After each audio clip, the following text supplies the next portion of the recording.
Hello friends, welcome to our channel Gyan for you. दोस्तों, इस channel पर आप देखेंगे आध्यात्मिक, देश और दुनिया, वास्तुशास्त्र और घरेलू चिकित्सा के कुछ गुणकारी उपाय। श्री जगन्नाथ मंदिर की ऐसी कौन सी सच्चाई है जिससे विज्ञान भी काफी दूर है।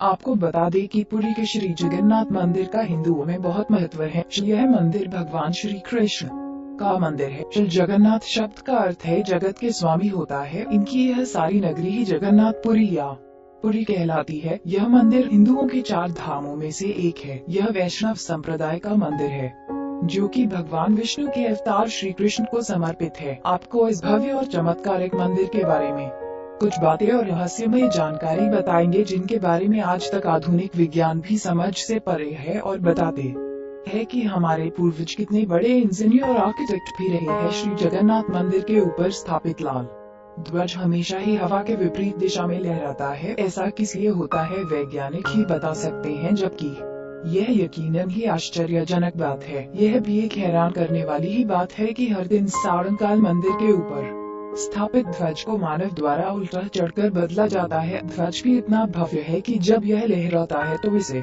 सब लोग देखते ही रह जाते हैं, और ध्वज पर शिव का चंद्र बना हुआ है। आपको बता दें, यह मंदिर विश्व का सबसे भव्य और ऊंचा मंदिर है। यह मंदिर 4 लाख वर्ग फुट में क्षेत्र में फैला है और इसकी ऊंचाई करीब 214 फुट है। मंदिर के पास में खड़े रहकर इसका गुंबद देख पाना सबके लिए असंभव है। मुख्य गुंबद की छाया दिन के किसी भी टाइम अदृश्य यानी दिखती नहीं है। आपको पता है हमारे पूर्वज कितने बड़े इंजीनियर रहे होंगे, पर इस एक मंदिर के हर एक उदाहरण से समझा जा सकता है पुरी के मंदिर का यह भव्य रूप 7वीं सदी में निर्मित किया गया। आप पुरी में किसी भी जगह से आप मंदिर के शीर्ष पर लगे सुदर्शन चक्र को देखेंगे तो वह आपको अपने सामने ही लगा दिखेगा। इस चक्र को नीलचक्र भी कहते हैं। यह अष्ट धातुओं से बना हुआ है और अति पावन और पवित्र माना जाता है। आम दिनों में हवा समुद्र से जमीन की ओर आती है और शाम के समय इसके विपरीत, जबकि पुरी में इसका उल्टा होता है। ज्यादातर समुद्री तटों पर सामान्य तौर पर हवा समुद्र से जमीन की ओर आती है,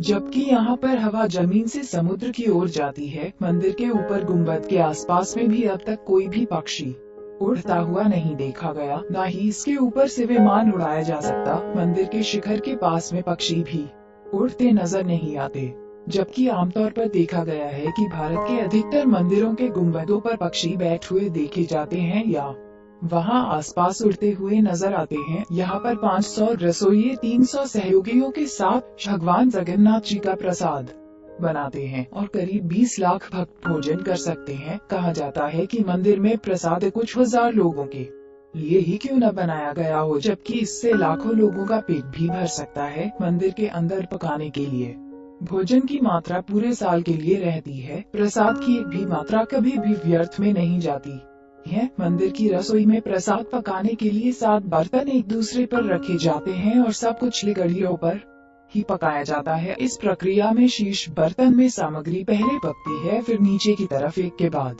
एक पकती जाती है, अर्थात सबसे ऊपर रखे बर्तन का खाना पहले पक जाता है। न चमत्कार, मंदिर के सिंह द्वार में पहला कदम प्रवेश करने पर ही मंदिर के अंदर से आप सागर द्वारा निर्मित किसी भी प्रकार की ध्वनि को नहीं सुन सकते। आप मंदिर के बाहर से एक ही कदम को पार करें, तब जाकर आप इसे सुन सकते हैं। इसे शाम के समय स्पष्ट रूप से अनुभव किया जा सकता है। इसी तरह मंदिर के बाहर स्वर्ग द्वार है, जहाँ पर मोक्ष प्राप्ति के लिए शव जलाए जाते हैं, जबकि यहाँ जब आप मंदिर से बाहर निकलेंगे तभी आपको लाशों के जलने की गंध महसूस होगी, इसके अलावा नहीं आएगी। यहाँ श्री कृष्ण जी को जगन्नाथ कहते हैं। जगन्नाथ के 7 मंदिर में भाई बलराम और बहन सुभद्रा भी विराजमान हैं। तीनों की ये मूर्तियाँ काष्ठ की बनी हुई हैं। एक खास बात और, यहाँ प्रत्येक 12 वर्ष में एक बार प्रतिमा का नवकलेवर होता है। मूर्तियाँ नई जरूर बनाई जाती हैं, लेकिन इनका आकार और रूप वही का वही रहता है। कहा जाता है कि इन मूर्तियों की पूजा नहीं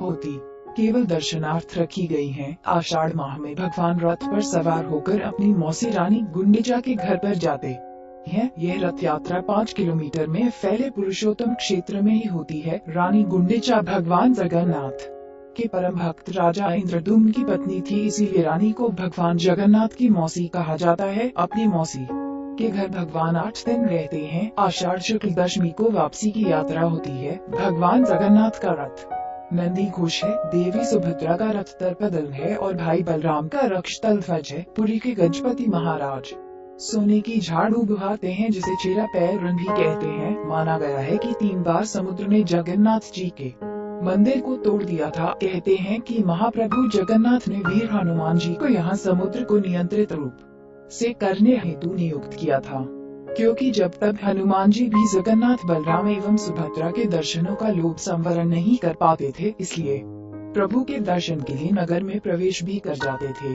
ऐसे में समुद्र भी उनके पीछे पीछे नगर में प्रवेश कर जाता था और केसरी नंदन हनुमान जी की इस हरकत से परेशान होकर जगन्नाथ महाप्रभु ने हनुमान जी को यहाँ पर स्वर्ण बेड़ी से आबद्ध कर दिया तथा यहाँ जगन्नाथपुरी में ही सागर तट पर बैठे हनुमान का प्राचीन एवं प्रसिद्ध मंदिर है। भक्त लोग बेड़ी में जिगड़े हनुमान जी के दर्शन करने के लिए आते हैं। इसके अलावा भी कुछ और बातें हैं जो कई रहस्य में रहती चली आई है।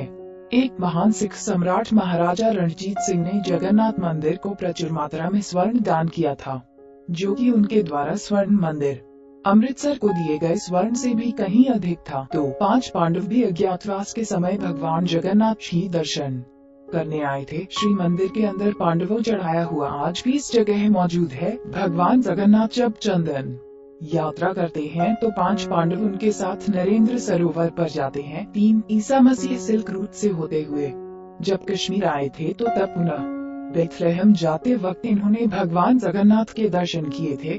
9वीं शताब्दी में आदि शंकराचार्य ने यहाँ की यात्रा की थी और यहाँ पर इन्होंने 04 मठों में से एक गोवर्धन मठ की भी स्थापना की थी। 5 खास तौर पर इस मंदिर में गैर भारतीय धर्म के लोगों का प्रवेश प्रतिबंधित है। कहा जाता है कि ये प्रतिबंध भी कई विदेशियों द्वारा मंदिर और निकटवर्ती क्षेत्रों में घुसपैठ और हमलों के कारण ही लगाए गए। पहले मंदिर को क्षति पहुंचाने के काफी प्रयास किए जाते रहे हैं, पर यह आज भी जैसे का जैसा ही है, इसका कुछ भी नहीं हुआ।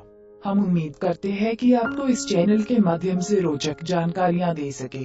आप अपने सुझाव हमें कमेंट में भेजिए और अगर आप किसी कहानी या तथ्य के बारे में जानकारी चाहते हैं तो वो भी हमें कमेंट बॉक्स में भेजिए और हमारे चैनल को सब्सक्राइब करें। धन्यवाद।